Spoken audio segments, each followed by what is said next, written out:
participando do ato da ceia, em nome de Jesus.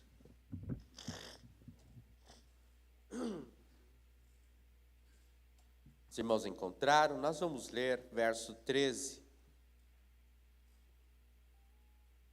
Assim nos diz a palavra do Senhor. Naquele mesmo dia, 2 deles estavam indo para um povoado chamado Emaús, a 11 quilômetros de Jerusalém. No caminho, conversavam a respeito de tudo o que havia acontecido. Enquanto conversavam e discutiam, o próprio Jesus se aproximou e começou a caminhar com eles. Mas os olhos deles foram impedidos de reconhecê-lo. Ele lhes perguntou: sobre o que vocês estão discutindo enquanto caminham? E eles pararam com o rosto entristecido. Amém? Glória a Deus. Querido Pai, nos ajude na ministração da Tua Santa Palavra. Abra o nosso entendimento para que possamos compreender aquilo que o Senhor quer falar conosco nesta manhã. Conceda graça, Senhor, para que assim possamos sair daqui mais uma vez edificados por Ti, para a glória do Teu nome. É a nossa oração no nome de Jesus. Amém. Podeis assentar, queridos?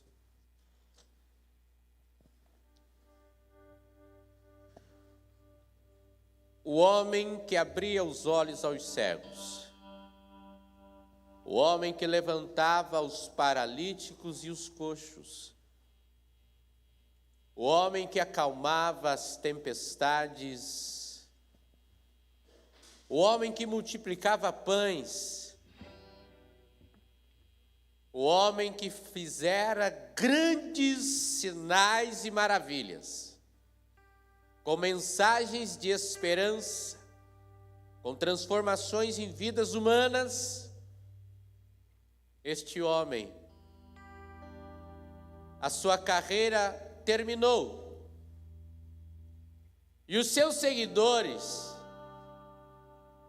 seus discípulos, que caminharam com ele por cerca de 3 anos e meio, perderam a esperança, não acreditavam que este iria morrer, pelo menos não tão cedo, com 33 anos de idade. Eles acompanharam e viram as grandes maravilhas que este homem operava. Eles estavam presentes quando este homem, chamado Jesus, foi até o sepulcro de um homem que há 4 dias já estava sepultado. E este, clamando em alta voz, disse: Lázaro, venha para fora. E aquele homem que estava morto há 4 dias, se levantou e veio para o lado de fora.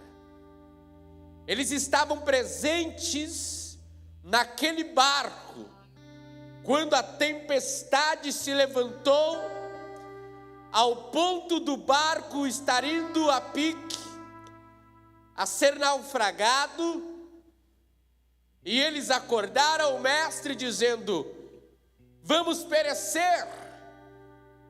E o mestre acordou, levantou, repreendeu o vento, acalmou o mar, e aquele mar se tornou como se fosse uma grande piscina, sem nenhuma onda. Eles estavam ali presentes, eles acompanharam tudo, eles viram o que este homem chamado Jesus fizera, e a esperança de que este era o Messias, ela se tornou uma realidade para eles, porque eles viram. As multidões diziam que nunca se vira sinais como estes que este homem operava. Mas as realidades que eles estão vivendo. Pelo menos esses 2 discípulos que estão a caminho de Emaús de volta, pois estavam em Jerusalém. Em Jerusalém eles viram pela última vez este homem que fizera tantas obras miraculosas. Eles viram este homem pendurado sobre a cruz do Calvário. E ali se foi a esperança de que este era o Messias. Ali se esvaiu a esperança de o reinado de Israel sair da sujeição a Roma. Porque aquele que eles acreditavam ser o rei de Israel, agora está crucificado e morto. Foi-se a esperança. Agora estes homens estão voltando. Um caminho de um trajeto de Jerusalém a Emaús, cerca de 11 quilômetros, como se fosse de Boituva a Iperó, a pé. E pelo caminho eles vão conversando tudo que eles acreditavam ser o Senhor Jesus. Toda a esperança que eles tinham, eles estavam ali relatando, relembrando as obras que ele operava. E meneando a cabeça, desacreditados, tristes. Eu acredito que as lágrimas desciam no rosto daqueles homens, porque a esperança se foi. Eles não sabem o que fazer. Eles não sabem o que esperar. Eles não sabem mais que rumo dar às suas vidas. Se retornará novamente para a sua antiga religião? Se volta, talvez, ao farisaísmo? Eles não sabem o que fazer. Mas neste trajeto se aproxima um homem, e nós sabemos que é o Senhor Jesus, mas eles não reconheciam, não reconheceram ele. E este forasteiro começa a caminhar com eles, saúda eles e pergunta: sobre o que vocês estão conversando? E eles param e ficam surpresos, porque toda a sociedade estava tomada por uma angústia e por uma tristeza tremenda. E quando faz esta pergunta, eles param e olham, e mostra a aparência de tristeza, de angústia. E eles vão perguntar: por um acaso és forasteiro aqui em Jerusalém? Não sabes o que aconteceu nestes últimos dias? E este forasteiro pergunta: o que aconteceu? E eles começam a relatar tudo acerca do Senhor Jesus, com muita tristeza, com muita lamentação, com muita angústia em suas almas. E eles vão relatando, e o Senhor Jesus vai ouvindo, e o Senhor Jesus vai recebendo aquelas mensagens, e eles falando, lamentando, tristes, angustiados, e o Senhor Jesus esperando que eles tocassem no assunto que ele havia falado enquanto ainda estava vivo, antes de sua ressurreição. Porque ele mesmo disse: é necessário que o Filho do Homem morra, mas ao terceiro dia ressuscitará.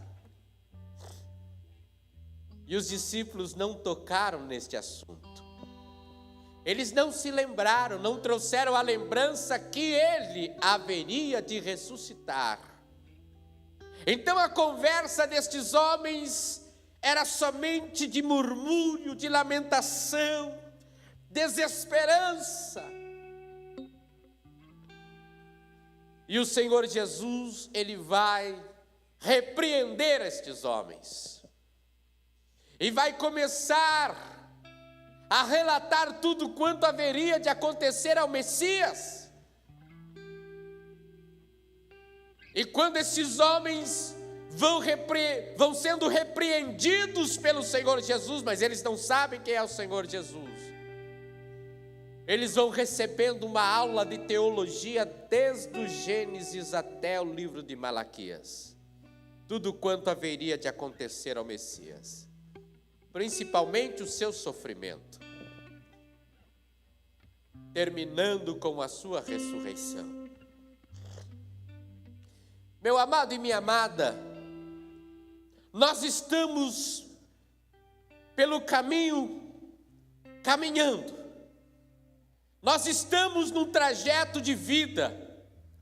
Nós estamos caminhando por este mundo.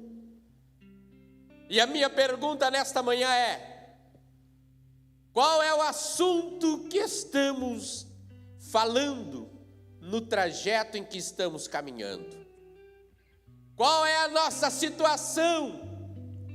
Em que nós estamos colocados?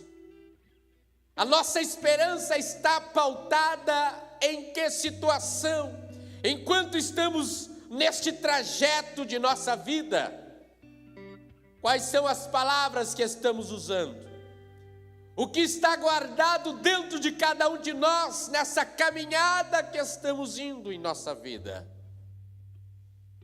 Talvez estejamos como esses discípulos no caminho de Emaús. Só sabemos lamentar, só sabemos reclamar, só sabemos discutir. Se alguém se aproxima de nós, a nossa aparência está abatida, angustiada. E se somos provocados numa conversa, a nossa conversa é a mais triste possível. Ah, porque isso, porque aquilo, porque isso, tal, e vai. Como está a nossa vida? Como está o nosso relacionamento com a sociedade? Esses discípulos estão entristecidos e se esqueceram das palavras que Jesus Cristo havia relatado, que ele haveria de ressuscitar. Eles preferiram acreditar que tudo acabou, tudo se findou. E quando nós vemos aqui mais para frente, eles vão dizer: vieram algumas mulheres falando que ele ressuscitou. Mas eles não acreditaram. Alguém trouxe uma palavra de esperança para eles. Ei, eu vi ele ressuscitou. Mas eles preferiram não acreditar. E caminhando de volta para casa, com toda aquela tristeza, angústia, lágrimas caindo, e eles discutiam entre si,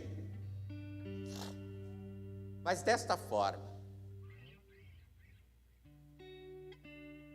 nós escolhemos receber o Senhor Jesus como nosso Salvador.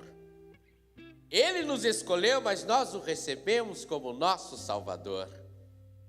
E a partir do momento em que nós recebemos Jesus como Salvador, a nossa vida já foi transformada. Somos salvos. A nossa vida não depende mais do que acontece nessa terra, porque estamos salvos em Cristo. Sabemos que muitas coisas desagradáveis poderão acontecer conosco, sim, poderão. Mas a salvação já nos é garantida. Agora, por que muitas das vezes nos tornamos pessoas amargas? Pessoas antissociais, sempre armadas para alguma coisa. Por que no trajeto da nossa vida nós nos tornamos pessoas, parece que tomadas por uma emoção contrária? Porque não se encontra em nós a doçura, o amor, o respeito? O que tem de gente sem respeito, sem educação, que não sabe conversar, não tem compostura, não tem uma educação no nosso meio? Porque que no trajeto das nossas vidas deixamos que essas coisas venham nos dominar? Estou desempregado, e começa a culpar Deus e o mundo. Estou doente, Deus não me ama, Deus não gosta de mim, Deus está me castigando. Ou quando sabemos que alguém está enfermo, olha, deve estar em pecado. E nessa caminhada que estamos trilhando, vamos demonstrando a tristeza, o abatimento, a amargura, porque não há uma esperança real. Não conseguimos ter a plena certeza de que o nosso nome está escrito no livro da vida.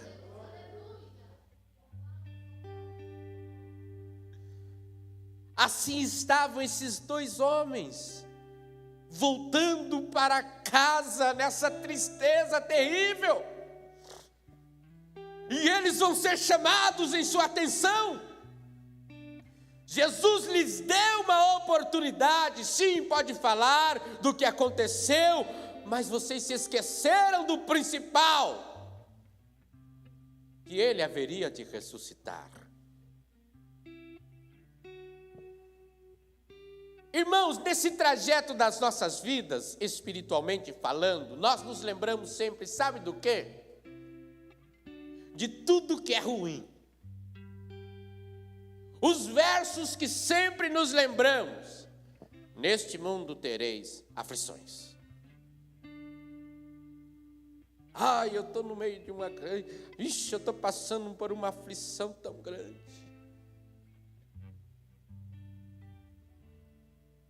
Sempre se lembra disso. Parece que nós nos alimentamos da negatividade que possa existir, de tudo aquilo que alimenta o negativo. Eu estou no meio da prova, meus irmãos, olha, estou numa prova e parece que nunca sai da prova.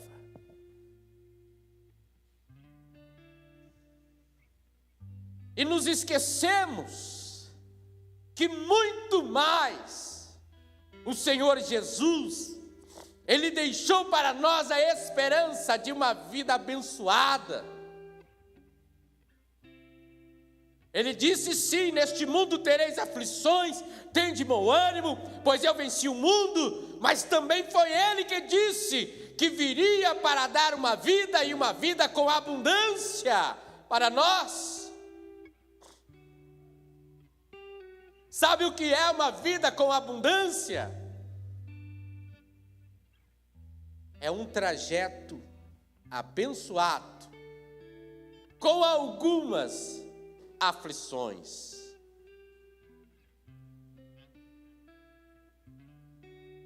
Com alguns dias maus.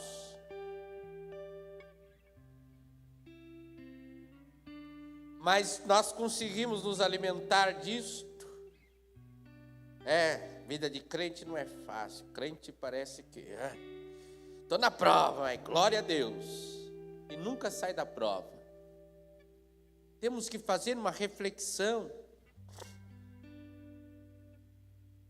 porque os discípulos do Senhor Jesus, caminhando com Ele, sempre vivendo os grandes milagres.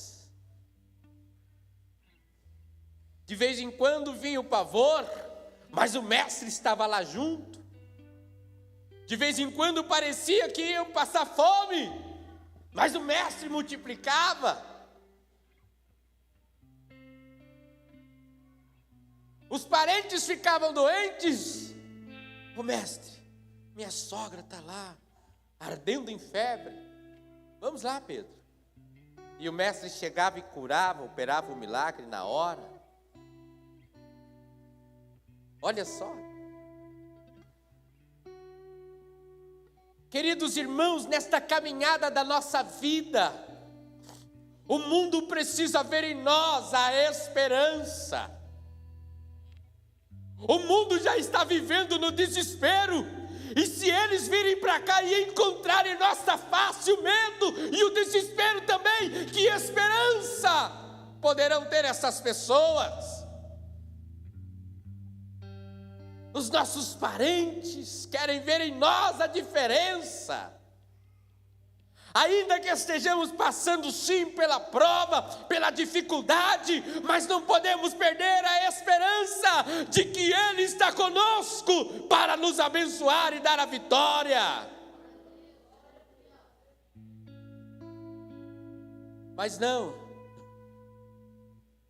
Chegamos num ponto de ônibus, quem usa ônibus está lá sentado, cabeça baixa. Aí alguém vai provocar: bom dia, o que tem de bom?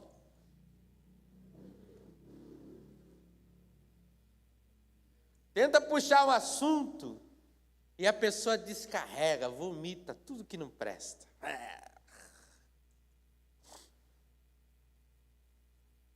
Que esperança nós podemos trazer para este mundo que está perdido, se nós já estamos contaminados pelo mal? O Senhor Jesus, Ele disse que nós somos o sal da terra, a luz do mundo. O sal é para conservar. Sabemos que o mundo jaz no maligno, o mundo está sendo tomado pelo maligno, mas sabe por que ainda não foi dominado este mundo? Porque ainda o sal está na terra, conservando as coisas boas ainda. Nós somos este tempero, nós somos esta luz que brilha.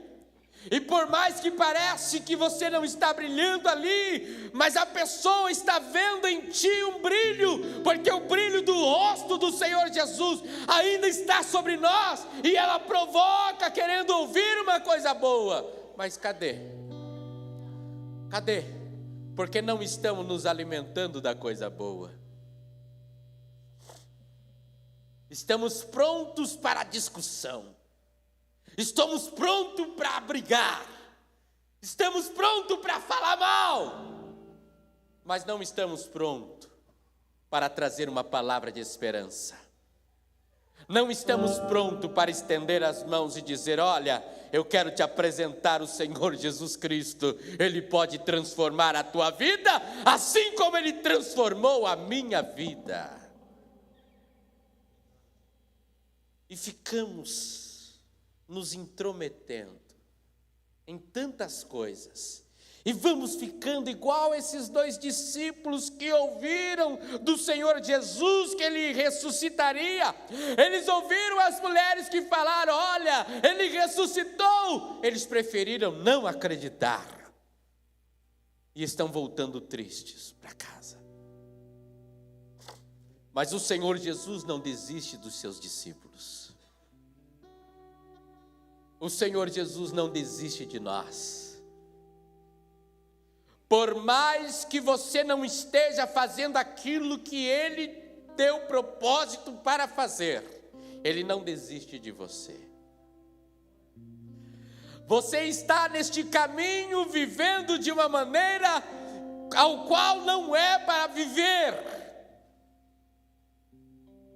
mas Ele não desiste de você, Ele não desiste de mim. E assim como Ele se aproximou daqueles discípulos e começou a ouvir o que eles tinham a falar,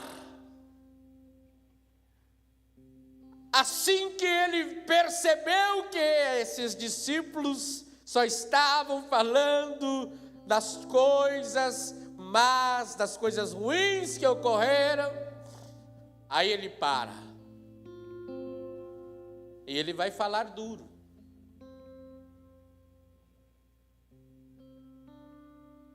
E nesta manhã Ele fala duro conosco,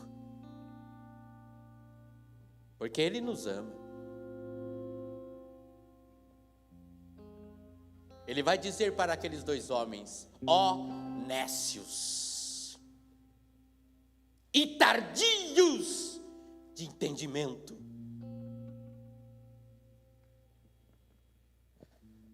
Nécio, vacilão, viu? Vacilão. Tardios em entendimento, ou seja, essa mente aí que não trabalha, que não funciona. Estou falando e vocês não entenderam nada. Até quando eu vou ficar falando e vocês não entendem?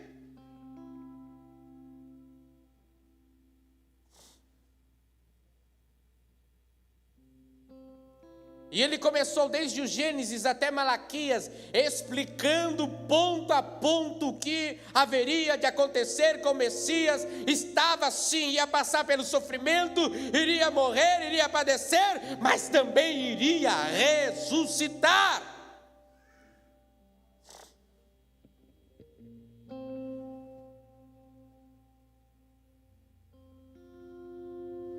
E nesta manhã Ele nos pergunta: por que tanta amargura? Por que tanta tristeza?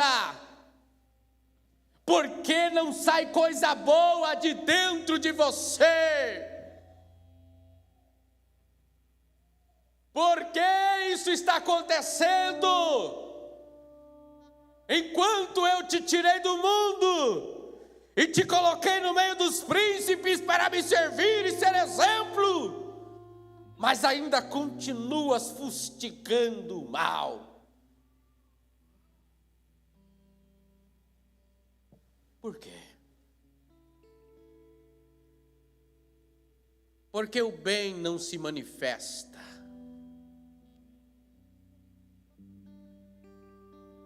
Nós precisamos, irmãos, olhar para dentro de nós. Por que não conseguimos ter uma boa convivência com o nosso cônjuge? Por quê? Por que não há um tratamento saudável com o nosso cônjuge?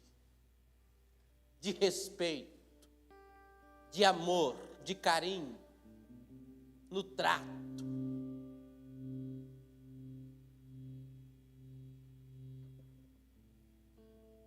Porque somos capazes de tratar as pessoas do lado de fora com todo respeito, com todo carinho, meu amado, minha amada, mas na casa, no trato com a esposa, é como se fosse uma escrava.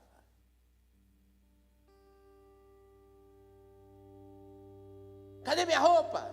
Calma, amor, tá para lavar. Mas não lavou ainda.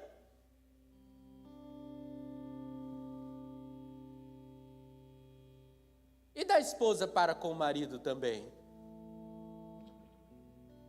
Por que nessa caminhada que estamos indo, servindo o Senhor, é isso que não entra na minha cabeça. Servindo o Senhor Jesus, mas a nossa compostura na nossa casa, ela é degradante. Sem falar daqueles que têm coragem de usar adjetivos. Sua isso, seu isso. Cala a boca. Fica quieto.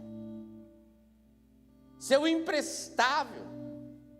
Seu burro. E lá vai os adjetivos pejorativos. Por que não conseguimos dar esse bom trato? Eu estou falando de família, eu estou falando de mulher que dorme ao nosso lado, junto conosco, do marido que dorme com a mesma, mas não dá.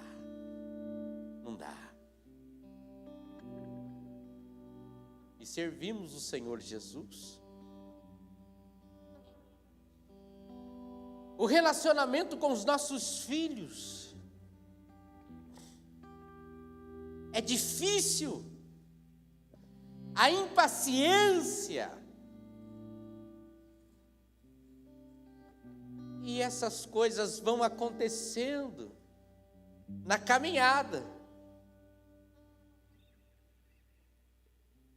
Dentro da casa de Deus,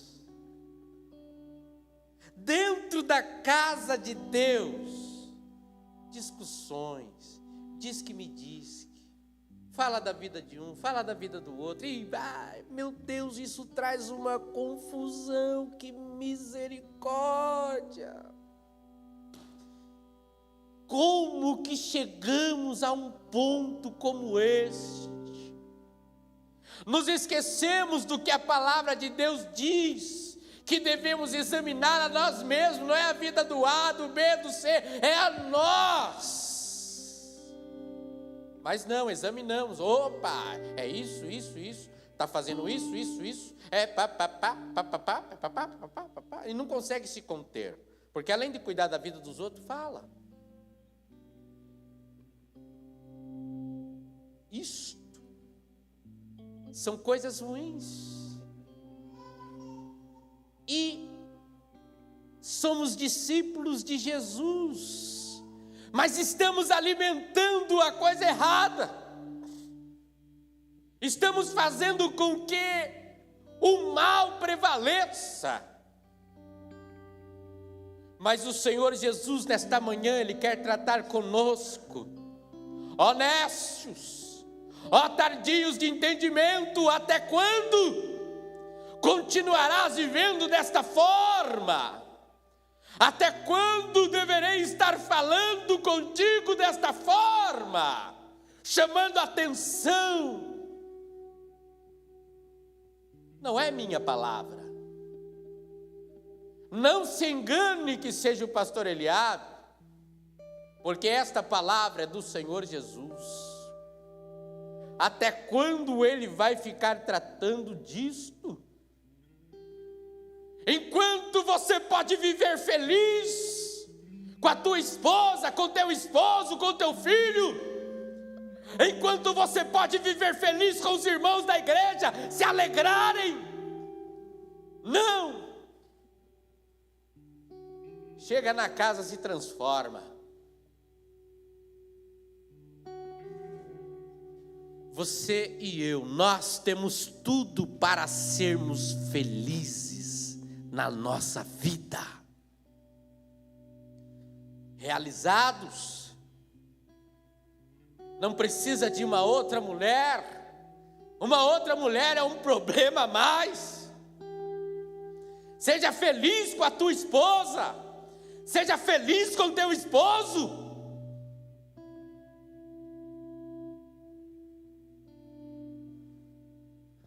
É ilusão, meu irmão. É ilusão, minha irmã. Achar que trocar de cônjuge vai mudar. Mas o meu está tão devagar. Dá um up. Dá uma aquecida. Dá uma investida. A minha mulher está, sabe? Anime ela. Coloca uma graninha na mão dela para ver se não vai mudar a coisa.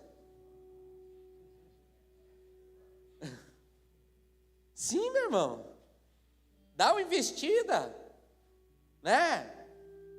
Permita pelo menos uma vez por mês ir cuidar, dar um tapinha no cabelo.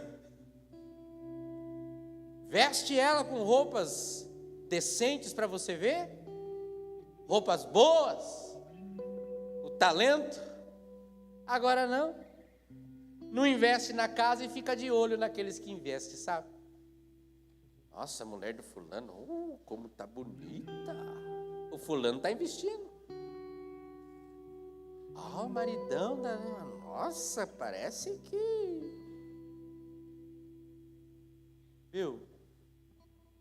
Você tem tudo para ser feliz com a mulher que Deus te deu, com o marido que Deus te deu, e pare de ficar alimentando essas coisas na tua mente. Para de ficar medindo pelo baixo. Pelo baixo você vai dizer, olha, o pastor largou da mulher dele e casou com outra, está podendo agora divorciar e casar de novo. Quando se nivela por baixo é assim. Não olha o pastor que mantém a sua fidelidade, que é feliz, que segue com a sua família, não. Prefere olhar para aquele que largou a esposa, para aquela que largou o marido. E aparentemente, parece estar realizado, mas não está. A aparência obriga a se manter assim, daquele jeito, sabe? Porque um já foi destruído, e não vai muito tempo para o outro também ser destruído. Até quando o Senhor Jesus vai ter que chamar a nossa atenção? Acho que chega. Basta. Basta. Ame o teu marido, ame a tua esposa, ame. Decida hoje, nesta manhã, olha, amor, eu já te amo, mas eu quero te amar melhor ainda. Eu quero ser fiel ainda mais, meu amor. Escolha isto. Pare de olhar como se fosse um inimigo, como se fosse uma inimiga.